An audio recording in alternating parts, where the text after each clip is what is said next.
चलो class start करते हैं। अब लास्ट क्लास में हम ये कर रहे थे कि जैसे एक मिरर है, ये ऑब्जेक्ट है, ये इसकी इमेज है। मैंने कहा था कि अगर ऑब्जेक्ट v स्पीड से आए तो इमेज भी v स्पीड से आएगी अपोजिट डायरेक्शन में, अपोजिट डायरेक्शन में। इसमें मिरर रेस्ट में था, मिरर एट रेस्ट, ये वाला केस था। ऑब्जेक्ट चल रहा था, इमेज चला दी थी हमने, और अपोजिट डायरेक्शन में हमने कहा था जिस डायरेक्शन में ऑब्जेक्ट है, जैसे इधर आ रहा है तो इमेज इधर आ रही थी। फिर हमने ये लिया था,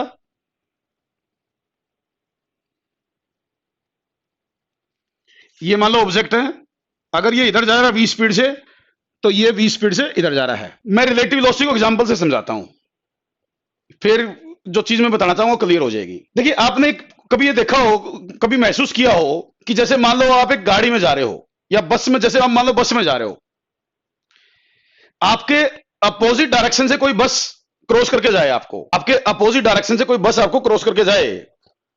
मान लो एक बस इधर से आई, आप इसमें बैठे थे, एक इधर से आई, तो जब ये दो बस अपोजिट डायरेक्शन में क्रॉस करेंगी तो अगर आप आपसे अपने से अपोजिट से जो बस आ रही है उसको देखो तो आपको उसकी स्पीड बहुत ज्यादा दिखाई देगी।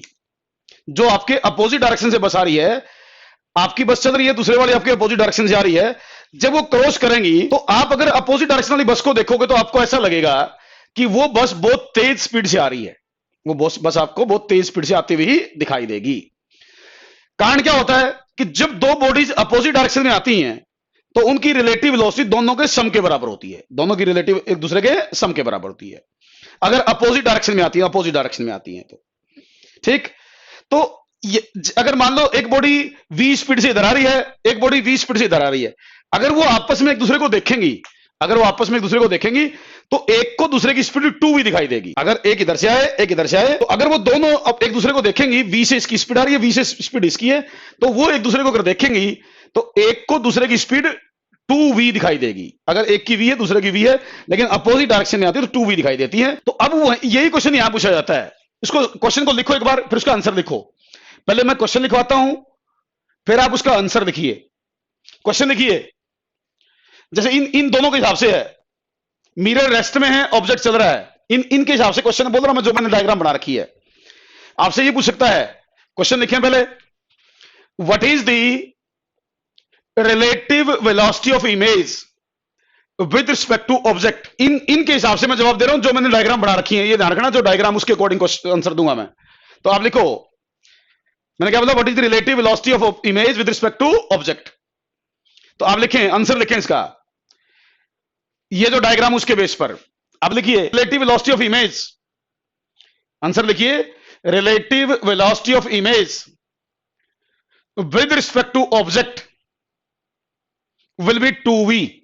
Relative velocity of image with respect to object will be 2v. इस डायग्राम का मैं जवाब दे रहा हूं, आपके लेवल के हिसाब से इससे ज्यादा पूछने की जरूरत नहीं है अभी आपको। इसमें लिख लें आप, relative velocity of image with respect to object will be 2v, will be 2v। एक की स्पीड v है, दूसरे की v है, अपोजिट डायरेक्शन में चल रही है, तो एक की रिलेटिव वेलोसिटी दूसरे के कंपैरिजन में अगर पूछ ले तो वो 2v बोलना है। क्या बोल रहा आपने? 2v। तो ये क्वेश्चन इसमें बनता है, रिलेटिव वेलोसिटी ऑब्जेक्ट और इमेज की आपस में अगर पूछी जाए तो। Definition of relative velocity, definition लिख लो, देखो आप एक हेडिंग डालो, डेफिनेशन ऑफ रिलेटिव वेलोसिटी। तो अब लिखिए इसका डेफिनेशन ऑफ रिलेटिव वेलोसिटी। मैं 10th क्लास के हिसाब से बता रहा हूं डेफिनेशन, ताकि थोड़ा बहुत आपको मीनिंग पता हो बस। बाकी डिटेल में ये 11th में आता है, 11th में डिटेल में पढ़ते हो आप रिलेटिव वेलोसिटी। पूरा आर्टिकल है, पूरा 3-4 दिन पढ़ाया जाता है, 3-4 दिन मतलब बोला 3-4 घंटे पढ़ाना पड़ता है। अभी तो केवल डेफिनेशन लिख लो। अब लिखो, मैंने बोला डेफिनेशन ऑफ रिलेटिव वेलोसिटी, तो डेफिनेशन लिखिए, velocity of one object, velocity of one object with respect to another object, velocity of one object with respect to another object is called relative velocity. अभी तो केवल इतना एक idea सा दिया मैंने, पूरी सही डेफिनेशन नहीं है यो रिलेटिव वेलोसिटी की, बट ये है थोड़ा काम से चलाने के लिए मैंने बता दिया। 10th लेवल पर इससे ज्यादा बताने की जरूरत भी नहीं हमें। 11th में मैंने कहा ये रिलेटिव वेलोसिटी डिटेल में पढ़ते हैं मोशन वाले चैप्टर में, ठीक है। अभी तो बस ये देख लो इस क्वेश्चन का आंसर क्या आना चाहिए था, वो मैंने बता दिया। इसके लिए आगे बढ़ते हैं। अब मैं एक चीज एक्सप्लेन करूंगा, अगली चीज ना अभी आप कुछ लिखेंगे नहीं और मेरी बात को ध्यान से सुनेंगे बेटा। अगर आपने थोड़ा सा भी ध्यान डेविएट कर दिया ना, तो जो अगला पॉइंट मैं बताना चाह रहा हूं वो समझ में नहीं आएगा। तो इसलिए अब लिखना नहीं है आपने कुछ भी, और मेरी बातों को ध्यान से सुनना है। तो अगली बहुत इंपॉर्टेंट चीज मैं आपको बताने जा रहा हूं, वो पॉइंट ध्यान रखना है। अब लिखना बंद करें और मेरी बात पर स्ट्रेस दें। देखो, अभी तक मैं जो आपको बता रहा था उसमें मैं मिरर को रेस्ट में ले रहा था। अभी तक जो भी मैं क्वेश्चन करवा रहा था उसमें मैं मिरर को ले रहा था रेस्ट में। अब मैं ये मानूंगा कि जैसे ऑब्जेक्ट रेस्ट में है और मिरर चल रहा हो। अब जैसे ये मिरर है, ये ऑब्जेक्ट है, ऑब्जेक्ट रेस्ट में है और मिरर मोशन में है। मिरर में मोशन है।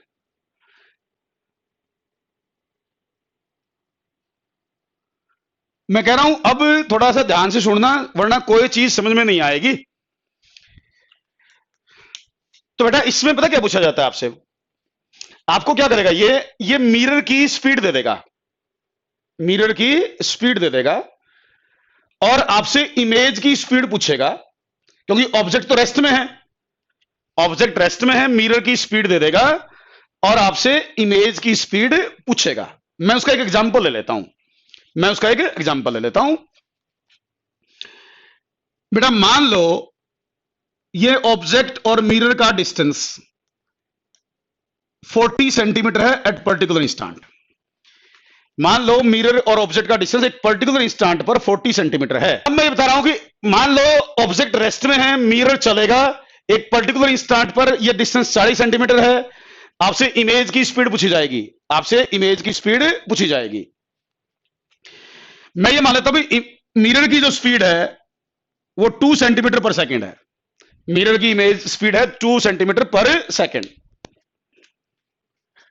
तो देखो, ये देखो बेटा, ये एक पर्टिकुलर इंस्टांट पर जब देखो जिस टाइम ये डिस्टेंस 40 है, ये डिस्टेंस भी 40 होगा। जिस टाइम ऑब्जेक्ट और मिरर का डिस्टेंस 40 है, उस टाइम इमेज और ऑब्जेक्ट का इमेज और मिरर का डिस्टेंस भी 40 होगा। लेकिन शुरू में तो ये डिस्टेंस है 40, इधर भी 40, इधर भी 40। लेकिन अब मिरर चल रहा है, इसका मतलब मिरर ऑब्जेक्ट के नजदीक आ रहा है। इस डायग्राम में, इस एग्जांपल में मिरर ऑब्जेक्ट के नजदीक आ रहा है। तो अब आप ये सोचो कि 1 सेकंड के बाद क्या होगा। 1 सेकंड के बाद ऑब्जेक्ट तो यही है, 1 सेकंड के बाद ऑब्जेक्ट तो यही है, लेकिन मिरर क्या होगा, मिरर 2 सेंटीमीटर सरक जाएगा। 1 सेकंड के बाद अगर आप देखोगे तो मिरर का डिस्टेंस 2 सेंटीमीटर नजदीक आ जाएगा। मिरर यहां से 2 सेंटीमीटर यहां आ जाएगा। मिरर की पोजीशन पहले ये थी, ये डॉटेड लाइन, ये मिरर की पोजीशन थी। अब मिरर आ गया यहां पर, तो कितना सरक गया, 2 सेंटीमीटर सरक गया। तो ऑब्जेक्ट और मिरर का डिस्टेंस कितना रह गया, 38 रह गया। 1 सेकंड के बाद ऑब्जेक्ट और मिरर का डिस्टेंस रह गया 38। तो ऑब्जेक्ट और मिरर का डिस्टेंस पहले 40 था, 1 सेकंड के बाद 38 रह गया। अब आपको यह पता कि ऑब्जेक्ट का जितना डिस्टेंस होगा उतना इमेज का भी होना चाहिए। तो जितना ऑब्जेक्ट और मिरर का है उतना ही मिरर और इमेज का होना चाहिए। अगर 1 सेकंड के बाद ऑब्जेक्ट 38 सेंटीमीटर दूर है, अगर ऑब्जेक्ट 38 सेंटीमीटर दूर है तो इमेज भी 38 सेंटीमीटर दूर होनी चाहिए।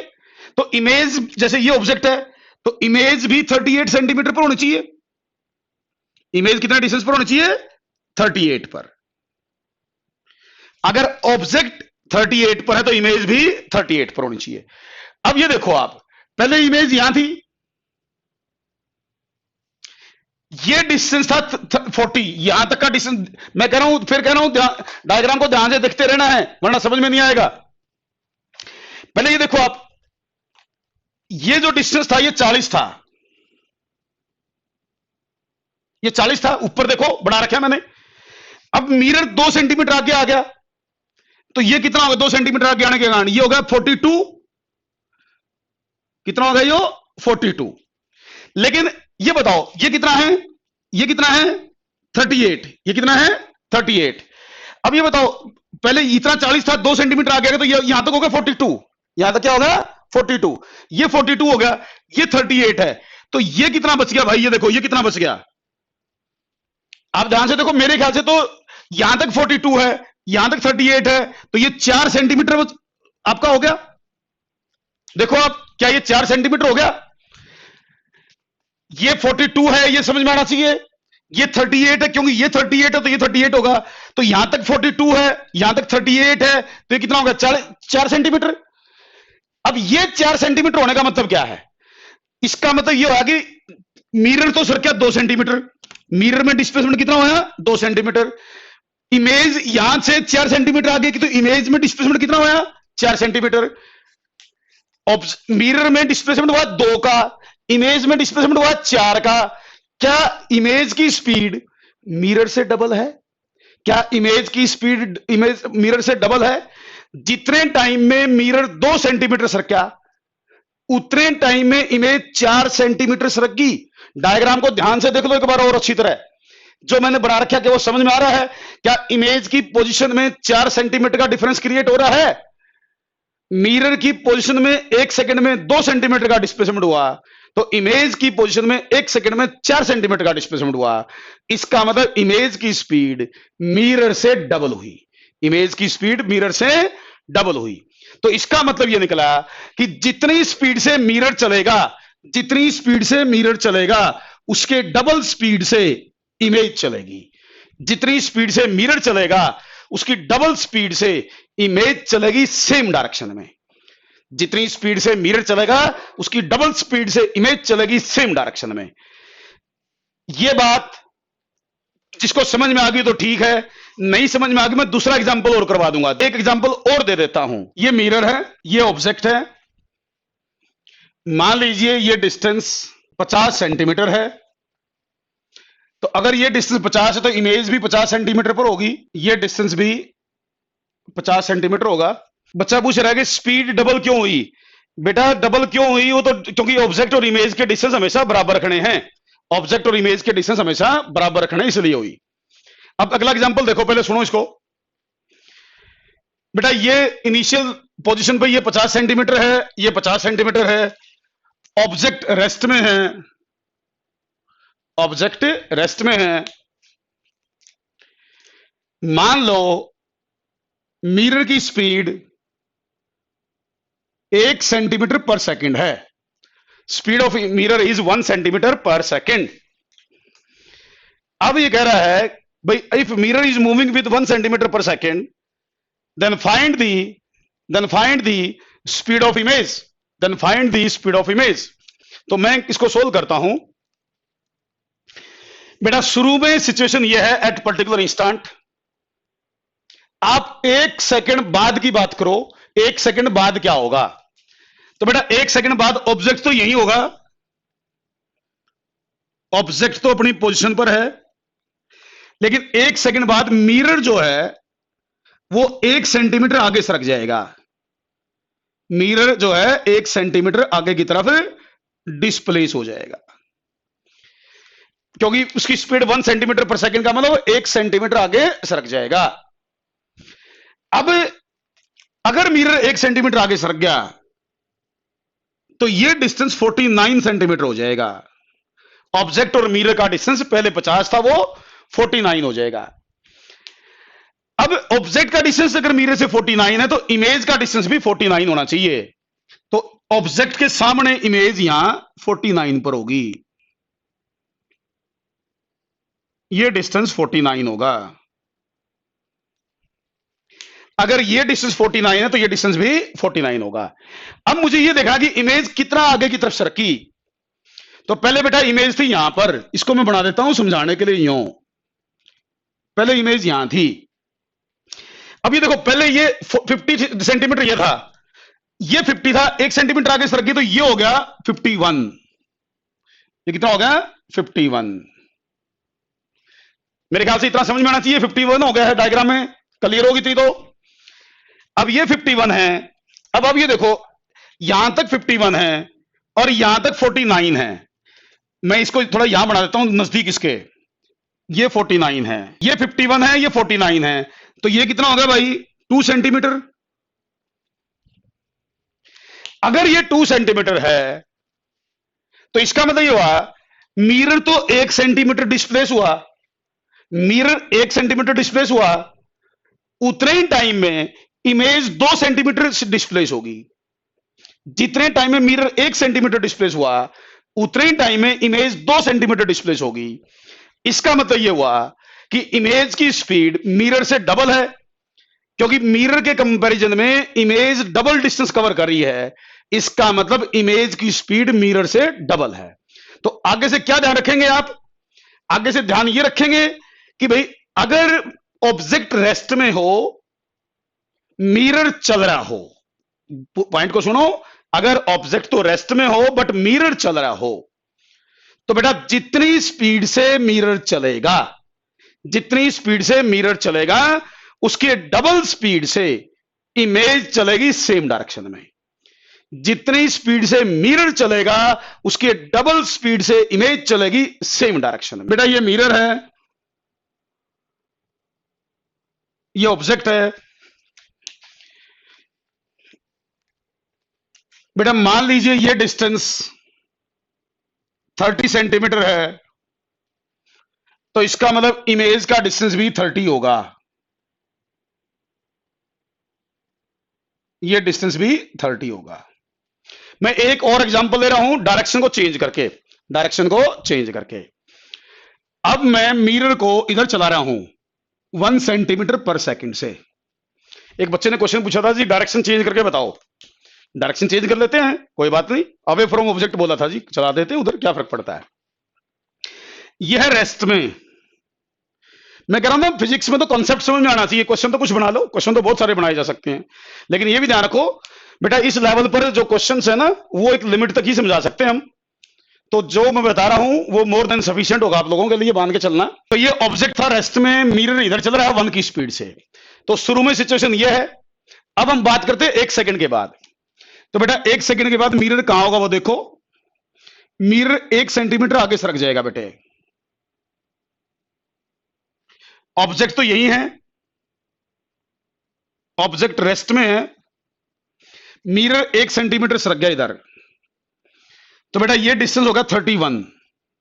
ये कितना होगा? 31। अगर ये डिस्टेंस 31 हो गया तो इमेज का डिस्टेंस भी 31 होना चाहिए। इमेज का डिस्टेंस भी 31 होना चाहिए। अब ये तो डिस्टेंसेस की बात है, ऑब्जेक्ट और इमेज के डिस्टेंस हर इंस्टेंट पर इक्वल होंगे। अब ये देखो, अब ये कह रहा है कि भाई इसका 31 है, इसका 31 है, तो इमेज कितना चली ये देखो एक बार। पहले इमेज यहां थी बेटे, अभी बताओ यहां तक का टोटल डिस्टेंस ये था 30। पहले ये 30 था, देखो मैं जो बना रहा हूं ये 30 था। अब मिरर 1 सेंटीमीटर सरक गया तो ये होगा 29 हो गया। ये कितना होगा? 29। अब ये 30 था, ये 29 हो गया, और ये होगा 31। तो ये कितना है? यहां तक 29 है। अब देखो यहां तक 29 है, यहां तक 31 है, तो ये कितना है? यहां तक 29 है, यहां तक 31 है, तो ये कितना है? ये 2 सेंटीमीटर है। अगर ये 2 सेंटीमीटर है, तो अगर ये 2 सेंटीमीटर है तो इसका मतलब ये बताओ, मिरर 1 सेंटीमीटर चला, इमेज 2 सेंटीमीटर चली। मिरर 1 सेंटीमीटर चला, इमेज 2 सेंटीमीटर चली। तो इसका मतलब क्या हुआ कि जितनी स्पीड से मिरर चला उसकी डबल स्पीड से इमेज चली।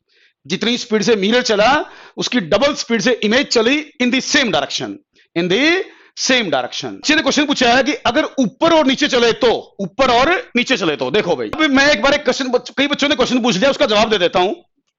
देखो बेटे, ये मिरर है, ये ऑब्जेक्ट है, मान लो ये डिस्टेंस 20 सेंटीमीटर है, ये डिस्टेंस 20 सेंटीमीटर है। अब इसकी इमेज बनी हुई है यहां पर 20 सेंटीमीटर पर, ऑब्जेक्ट के सामने इमेज बनेगी इक्वल डिस्टेंस पर। अब बच्चे ने क्वेश्चन पूछा है, अब सुनना मेरी बात को ध्यान से। बच्चे ने क्वेश्चन पूछा कि अगर मिरर ऊपर और नीचे चले तो क्या होगा। बेटा मान लो मिरर ऊपर चला, देखो जो ये आप क्वेश्चन के जवाब दे रहे हैं, क्वेश्चंस मैं जिनको मैं एक्सप्लेन कर रहा हूं, आप पहले इनके पीछे कंसेप्ट समझो। जो अब हम ये स्पीड वाले क्वेश्चन कर रहे हैं ना बेटे, आप इसके पीछे कंसेप्ट समझो। इन सब क्वेश्चंस में जो हम कल से परसों से हम क्वेश्चंस कर रहे हैं, ये इन सब का पर्पस, इनका कंसेप्ट क्या है? इन सब के पीछे कंसेप्ट है कि भाई इन सब के पीछे कॉन्सेप्ट है कि ऑब्जेक्ट और इमेज के डिस्टेंस, ऑब्जेक्ट और इमेज के डिस्टेंस हमेशा मिरर के कंपैरिजन में इक्वल होते हैं, परपेंडिकुलर डिस्टेंस, और मैं सही टेक्निकल बोलूं तो परपेंडिकुलर डिस्टेंस, ऑब्जेक्ट और इमेज के perpendicular distance from the mirror हमेशा इक्वल होते हैं। अब इसी से रिलेटेड आप क्वेश्चन कर रहे हो सारे, स्पीड में भी मैंने यही कंसेप्ट लगाया कि जितना ऑब्जेक्ट का डिस्टेंस उतना ही इमेज का डिस्टेंस, वही कर रहे थे। अब उसी के हिसाब से इसको सोचो आप। अब आप बताओ, अगर ये मिरर ऊपर चल पड़े या नीचे चल पड़े, जैसे कि मैंने दिखा रखा डायग्राम में, देखो एक बार, अगर ये ऑब्जेक्ट ऊपर चल पड़े, मिरर ऊपर चल पड़े या नीचे चल पड़े, तो क्या ये डिस्टेंस घटेगा या बढ़ेगा? ना ये डिस्टेंस घटा ना ये डिस्टेंस बढ़ा। तो इसका मतलब ये डिस्टेंस अगर कांस्टेंट है तो ये डिस्टेंस भी कांस्टेंट रहेगा। आपको देखो, आप मिरर यूं चला तो मिरर से ये जो डिस्टेंस है ना कम हो रहा ना ज्यादा हो रहा है, तो इमेज का डिस्टेंस भी ना कम होना चाहिए ना ज्यादा होना चाहिए। तो अगर मिरर ऑब्जेक्ट रेस्ट में था तो इमेज भी रेस्ट में होगी, अगर ऑब्जेक्ट रेस्ट में था तो इमेज भी रेस्ट में होगी। तो इसमें क्या होगा, कोई चेंज नहीं होगा। ऑब्जेक्ट रेस्ट में था, इमेज रेस्ट में रहेगी, इमेज ऑब्जेक्ट मिरर चलता रहेगा जब तक मिरर पर रेज इंसिडेंट होती रहेंगी, उसकी इमेज ऑब्जेक्ट के सामने बनती रहेगी। जब तक मिरर पर रेज इंसिडेंट होती रहेंगी, ऑब्जेक्ट के सामने उसकी इमेज बनती रहेगी। मिरर के इस तरीके से चलने से इमेज की पोजीशन में कोई चेंज नहीं आएगा, जैसे मैंने दिखा रखा है। तो इमेज के ऊपर कोई फर्क नहीं पड़ेगा। हम ये बात कर रहे हैं कि अगर मिरर चले तो इमेज इस केस में नहीं चलेगी। अगर ऑब्जेक्ट रेस्ट में है, मिरर इमेज भी रेस्ट में रहेगी। मिरर अगर इस तरीके से चलता है तो उस पर कोई फर्क नहीं पड़ेगा। अब एक क्वेश्चन करते हैं, क्वेश्चन देखना, अब सुनना, मेरी बात को ध्यान से सुनना बेटा। जैसे एक प्लेन मिरर है, आपने इसके सामने एक घड़ी रख दी। अब अगला क्वेश्चन सुनना बेटे, ये क्वेश्चन कई बार पूछा जाता है बेटा। अब देखो, ये प्लेन मिरर है, आपने इसके सामने एक घड़ी रख दी, और इस घड़ी में ना नंबर नहीं लिख रखे।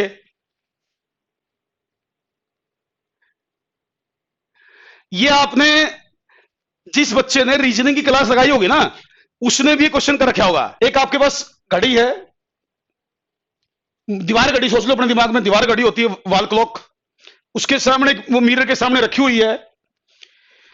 लेकिन मान लो उस घड़ी में निशान तो लगा रखे हैं बट नंबर नहीं लिख रखे, बेटा। क्वेश्चन यूं आता है कि जैसे आप घड़ी को मिरर में, आपके मिरर के सामने आपने रख दिया, घड़ी में कुछ टाइम हो रहा है। जैसे मान लो घड़ी में टाइम हो रहा है, ये आवर वाली सुई है, मान लो आवर वाली, ये मान लो मिनट्स एंड है, ये आवर्स एंड मान लेना भाई, थोड़ा छोटा बना देता हूं इसको मैं, ये मिनट वाली सुई है, ठीक है। एक सेकंड वाली भी बना देता हूं मैं, सेकंड वाली भी, ये सेकंड वाली। अलग अलग कलर की बना दूं मैं, अलग अलग कलर की, थोड़ा सा समझाना मेरे लिए आसान होगा। साइज तो मैं बड़ा उतना रख देता हूं बेटा। इसमें ब्लू जो है, पहले मेरा क्वेश्चन सुनो, मैं जो बोर्ड पर दिख रहा हूं, बोर्ड पर ध्यान दो, सब कुछ पता चल जाएगा। ये जो है, ये है आवर वाली है, आवर्स एंड, ये आवर्स एंड है। सुनते जाओ, मुझसे समझ में आ जाएगा ना, इसमें देखोगे तो। ये आवर्स एंड है, ये मिनट्स एंड है। इस पर देखो बोर्ड पर, फिर समझ में आएगा आपको। ये hours and, minutes and, seconds and, hours and, minutes and, seconds and. इधर आवर वाला, इधर मिनट वाला, इधर सेकंड वाला। क्वेश्चन यो आता है कि अगर मान लो ये घड़ी आपने मिरर के सामने रख दी, आपने ये घड़ी मिरर के सामने रख दी, तो क्वेश्चन ये है कि ये बताओ कि अगर इस मिरर के अंदर आप इस घड़ी की इमेज को देखो, अगर आप इस घड़ी की इमेज को मिरर के अंदर देखो, तो ये बताओ आपको घड़ी की इमेज में टाइम कितना दिखाई देगा।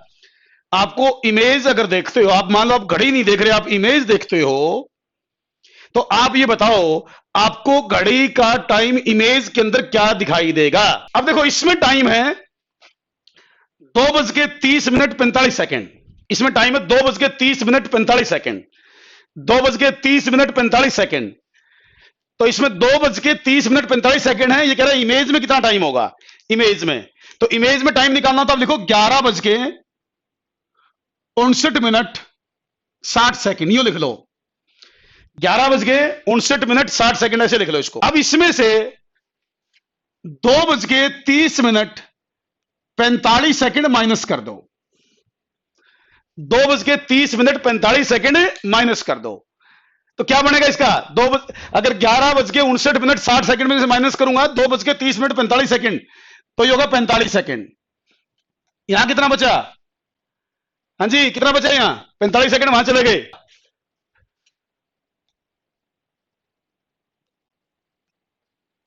ये देखो, ये कितना बना?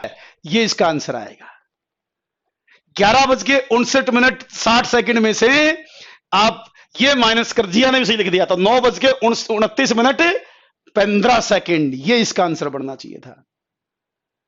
तो आप 11:59 लिख के उसमें जो भी घड़ी में एक्चुअल टाइम हो माइनस कर दिया करो। घड़ी में जो भी एक्चुअल टाइम हो वो माइनस कर दिया करो। आपका एक्चुअल टाइम जो आपको इमेज में टाइम दिखाई देगा वो आ जाएगा। तो जो इमेज में आपको दिखाई देना है वो इसमें हो जाएगा। हाँ, ये तरीका है बेटे, ये मेथड है, ये ट्रिक है, ये ट्रिक है जो मैंने आपको बताई क्वेश्चन सोल्व करने के लिए। तो इस तरीके से कई बार घड़ी में कुछ टाइम होगा, आपको इमेज में वो टाइम देखना होगा, तो आप 11:59:60 आवर मिनट सेकंड वो लिख के उसमें से गिवन टाइम जो है वो माइनस कर दिया करो, आपका आंसर आ जाएगा। बेटा एक्चुअल में क्या होता है कि जो मिरर, प्लेन मिरर इमेज बनाता है ना, जो प्लेन मिरर इमेज बनाता है वो लेटरली इन्वर्टेड होती है। सुनो मेरी बात को, जो मैं बताना चाह रहा हूं, सर क्लॉक एंटी क्लॉकवाइज चलती, तो मैं वही तो बता रहा हूं, सुनो तो मेरी बात को। बेटा ये ऐसा क्यों आया, उसको हम यूं कहते हैं कि प्लेन मिरर जो है ना, प्लेन मिरर इमेज के अंदर क्या करता है? प्लेन मिरर इमेज में लेटरल इन्वर्सन प्रोड्यूस करता है। प्लेन मिरर इमेज में लेटरल इन्वर्सन प्रोड्यूस करता है, या इसको यूं बोलो, प्लेन मिरर क्लॉकवाइज सिस्टम को एंटी क्लॉकवाइज सिस्टम में कन्वर्ट करता है। ये लिखो, ये पॉइंट लिखो एक बार, ये लिखो एक बार।